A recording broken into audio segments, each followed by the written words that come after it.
নমস্কার বন্ধুরা, তোমাদেরকে স্বাগত জানিয়ে শুক্রবার দিন করণীয় এক বিশেষ উপায় আজকে শেয়ার করতে চলেছি। শুক্রবার দিন এই উপায়টি করার মাধ্যমে কিন্তু আমরা আমাদের দীর্ঘদিনের কোনো মনের ইচ্ছে যেটি কিনা পূরণ করতে সমস্যা হচ্ছে বা নানা কারণে বাধা চলে আসছে সেটি পূরণ হতে, সেটি কিন্তু পূরণ করতে পারি। এই উপায়টি করার জন্য একটি লাল কাপড়ের টুকরোর মধ্যে কিছুটা দারচিনির গুঁড়ো এবং হলুদের গুঁড়ো নেবে, 1 চিমটে পরিমাণ বা 1 চামচ পরিমাণ নেবে। নিয়ে সেটিকে পুঁটলি পাকিয়ে শুক্রবার দিন রাতে বালিশের তলায় রেখে ঘুমাবে এবং পরের দিন অর্থাৎ শনিবার দিন সকালবেলা যখন স্নান করবে, সেই যে পুঁটলির মধ্যে যে দারচিনির গুঁড়ো আর হলুদের গুঁড়ো রেখেছিলে সেটি স্নানের জলে মিশিয়ে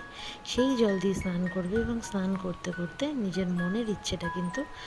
মানে শুক্রদেবের উদ্দেশ্যে মনে মনে ভাববে যে আমার এই ইচ্ছেটা পূরণ হয়ে গেছে বা আমার এই ইচ্ছেটা পূরণ হচ্ছে।